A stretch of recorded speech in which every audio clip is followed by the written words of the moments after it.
तुम कुछ भी कर लो, मैं तुम्हारी जिंदगी से दूर जाने वाली नहीं हूं। और रही बदनामी की बात, तो ये तो कुछ भी नहीं है। अगर तुमने दोबारा यहां से जाने की बात की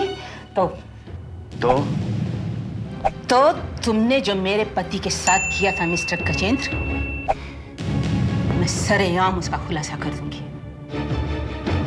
ये बात अगर आज तक छुपी हुई है तो सिर्फ मेरी वजह से। अगर मैंने अपना मुंह खोल दिया ना, तो समाज के साथ साथ कानून भी कभी तुमको माफ नहीं करेगा। इस सब का बोझ उठा पाओगे तुम? बोलो बोलो, इसके बाद भी तुम चाहते हो कि मैं यहां से चली जाऊं? बोलो, जवाब क्यों नहीं देते हो? बोलो।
मुझे आए पूरे 2 दिन हो गए, लेकिन तू कब आई कलकत्ता से? कलकत्ता? हाँ, तुझे किसने कहा कि मैं कलकत्ता गई थी? अरे तू अपने मामा के घर थी ना कलकत्ता में। मेरे कोई मामा कलकत्ता में नहीं रहते। क्या कह रही है तू? कल मैं तेरे घर गई थी, तेरे बाबूजी ने तो मुझे बताया कि तू अब वो अपने मामा के घर में रहती है कलकत्ता में। बाबूजी ने ऐसा कहा? हाँ कुंती। और ये कैसे कपड़े पहन रखे तुमने? कहीं नौकरी वोकरी करने लगी हो? छोड़ना, तू बता, तू कैसी है? मैं ठीक हूँ, top of the world as always. लेकिन कुंती, तुझे देखकर ये नहीं लग रहा कि तू ठीक है। हमेशा हंसने मुस्कुराने वाली कुंती आज ऐसे। नेहा, कभी कभी हमारी हंसी भी हमसे छिन जाती है। क्या कह रही है? मेरी तो कुछ समझ में नहीं आ रहा। और ऊपर से घर पर बाबूजी ने मुझसे झूठ बोला। उनकी कोई मजबूरी रही होगी। और तेरी क्या मजबूरी है जो तूने घर छोड़ दिया? और अब रहती कहाँ है? नेहा, ये सवाल पूछकर तू अपने आप को क्यों परेशान करना चाहती है? छोड़ना। कुंती, बरसों बाद मैं तुझे देख रही हूँ, और वो भी इस हाल में। प्लीज कुंती, प्लीज मुझे बता, तूने घर क्यों छोड़ दिया? तू चुप क्यों है? देख तेरी खामोशी मुझे बहुत बेचैन कर रही है। प्लीज बता, तेरे साथ ऐसा क्या हुआ? तूने घर क्यों छोड़ा कुंती? मैं तो अमेरिका में तेरे बारे में क्या क्या सोचती थी। और मैंने भी अपनी जिंदगी के बारे में बहुत कुछ सोचा था, लेकिन मेरी तकदीर ने कुछ और ही फैसला कर रखा था। तू जानना चाहती है ना मैं कहाँ रहती हूँ, किस हाल में हूँ? तो आ मेरे साथ।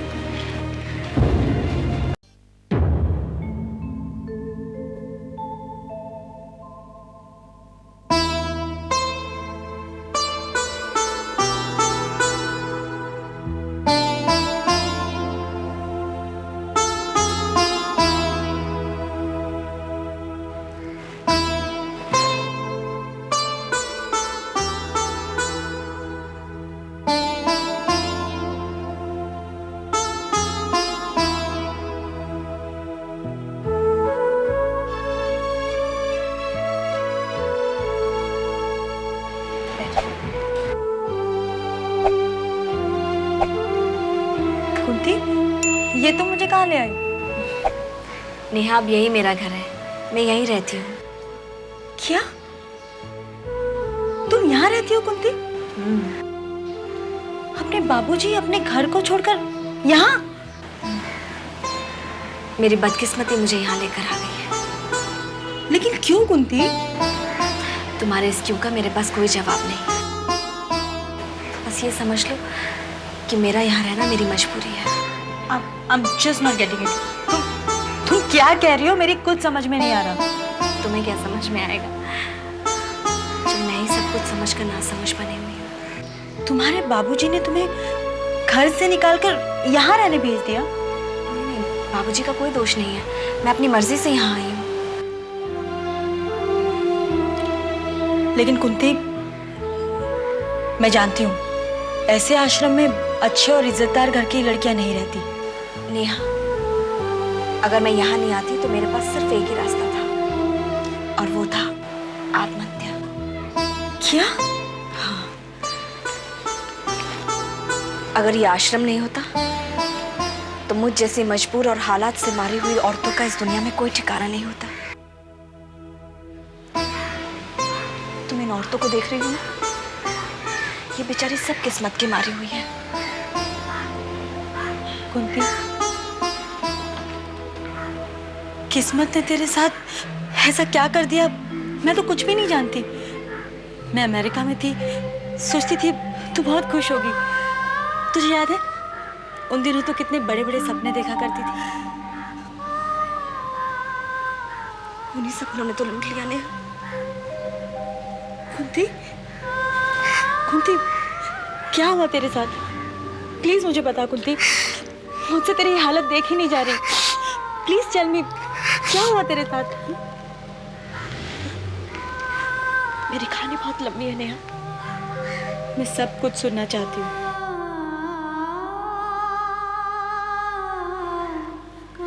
तो सुन।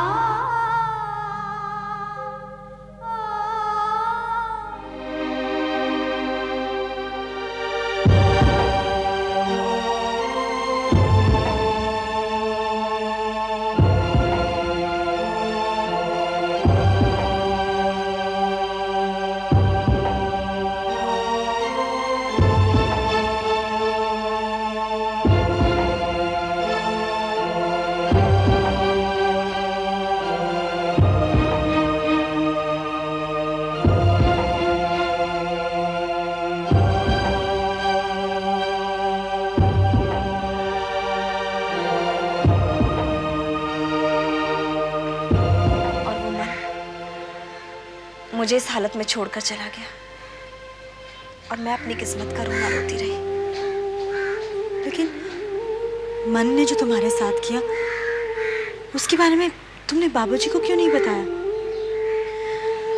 जब बताना था तभी नहीं बता पाई, तो अब क्या बताऊंगी? क्यों कुलदीप, तुम अब क्यों नहीं बता सकती उन्हें? तुम्हें डर किस बात का है? डर? डर मुझे किसी बात का नहीं है। मैं सिर्फ मन की पत्नी पुष्पा के बारे में सोच रही हूँ। अगर उसे पता चल गया तो उन लोगों की जिंदगी खराब हो सकती है।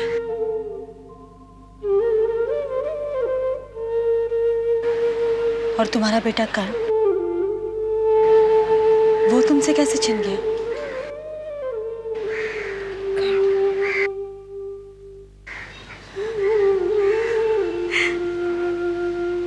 कैसा सहयोग है ना। आज ही का दिन, महीना भी यही, जब पहली बार वो स्वीडिश पति पत्नी आश्रम में आए थे। मेरा बेटा कर्ण उस वक्त सिर्फ 6 महीने का था, नन्हा सा। मैं उसके नन्हे नन्हे कोमल हाथों पर तेल लगा रही थी।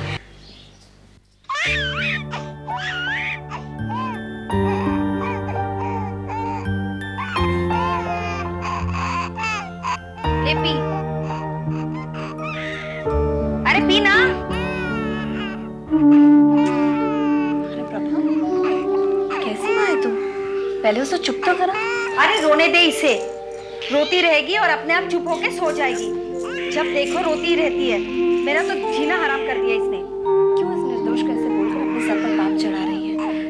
तूने इसे पैदा किया है। हाँ हाँ पैदा जरूर किया है, लेकिन ये मेरी पाप की निशानी है।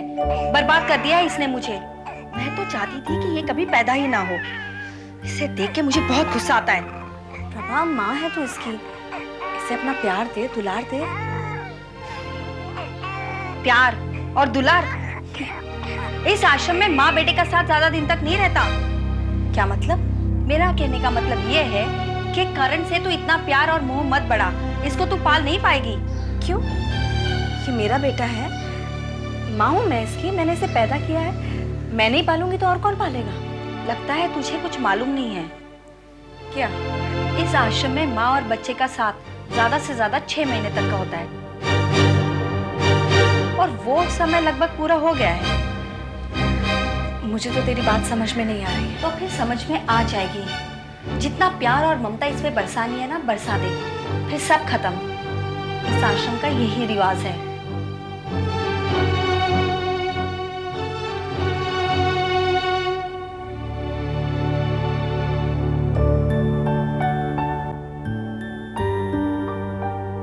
जैसा कि आप सबको मालूम है, इन आश्रम की औरतें जिन बच्चों को यहाँ जन्म देती है उन्हें गोद देने का रिवाज है। ये आश्रम का नियम भी है।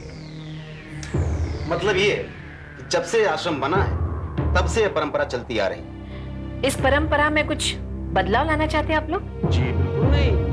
उन नाजायज बच्चों को आश्रम की औरतों से छुटकारा दिलाकर जरूरतमंदों को देना, यही तो आश्रम की पहचान है। इस अचानक बुलाई गई मीटिंग के बारे में मैं जानना चाहती हूँ। ये मीटिंग इसलिए बुलाई गई है कि पहली बार स्वीडन से कपल आ रहा है जिन्हें बच्चा चाहिए। तो हमारे आश्रम के लिए बड़ी खुशी की बात है। मतलब ये कि हमारे आश्रम की पहचान इंटरनेशनल लेवल पर हो रही है। और मैं चाहता हूं कि जब वो कपल यहाँ आए तो उन्हें प्रॉपर ढंग से रिसीव किया जाए। उन्हें किसी भी बात की शिकायत नहीं होनी चाहिए। वो तो हमारे आश्रम के लिए मेहमान है, और आज तक आश्रम में आने वाले मेहमानों का स्वागत विधिवत ढंग से ही किया गया है। वैसे तो मैंने उनकी सारी जिम्मेदारी आश्रम की ट्रस्टी मिसेस भंडारी को सौंपी है। वो उन्हें एयरपोर्ट लेने गई है। आप मुझसे क्या चाहते हैं सूरजमल जी? अच्छा मुझे ये बताइए कि आश्रम में इस वक्त कुल कितने बच्चे होंगे? यही कोई 15 बच्चे, लड़के लड़कियां मिलाकर।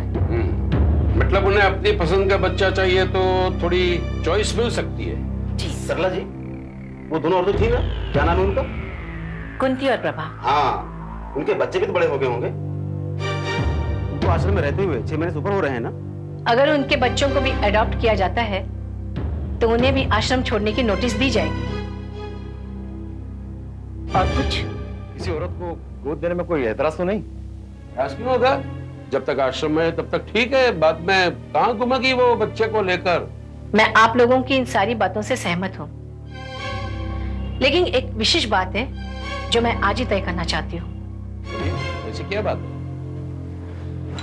आश्रम से जिस बच्चे को गोद दिया जाएगा, गोद लेने वाले का पता मेरे पास कॉन्फिडेंशियल रहेगा। वो कहाँ जाता है, कहाँ पलता है, इस बारे में मैं किसी को जानकारी नहीं दे सकूंगी। ये तो आपने बिल्कुल करेक्ट बात कही संध्या जी। बाद में पता बताने से कॉम्प्लिकेशंस होगी। आपको ये पूरा अधिकार है कि बच्चे के बारे में आप किसी को बताएं या ना बताएं। क्या कहते हैं आप? हाँ, बच्चे का पता गुप्त होना ही चाहिए। जी, ये बिल्कुल सही बात है। और मैं चाहता हूँ कि इस बार ये सेरेमनी बड़े पैमाने पर हो। इसके बारे में मैं आपके साथ बाद में डिस्कस करूंगा। फिलहाल स्वीडिश कपल का पूरा ध्यान रखिएगा। आप फिक्र ना करें सूरजमल जी, मैं उन्हें निराश नहीं करूंगी। ठीक है, तो हम चलते हैं। कल वो लोग मिसेस भंडारी के साथ आश्रम में आएंगे। जी नमस्ते। नमस्ते। नमस्ते।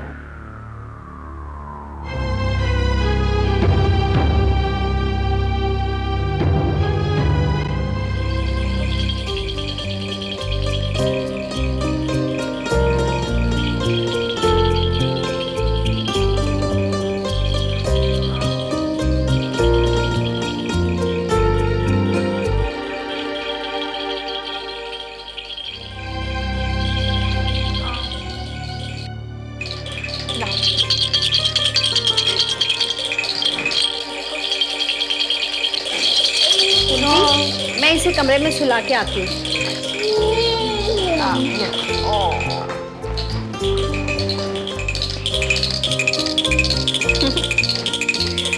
ये देखो देखो देखो क्या चाबी है। ला इसे मुझे दे दे। रुको ना, ये थोड़ी देर खेल रहा है, मेरे पास खेलने दो ना। इसकी ये आदत निकालनी पड़ेगी, दूसरों के पास जाना पड़ेगा उससे ना। देखो तुम बहुत सवाल करती हो। ये है ना, जरा मैं भी तो देखो कैसा है ये। इसे ना तुम दूध कम पिलाया करो, देखो पेट इसका फूल रहा है। परदेश में ऐसा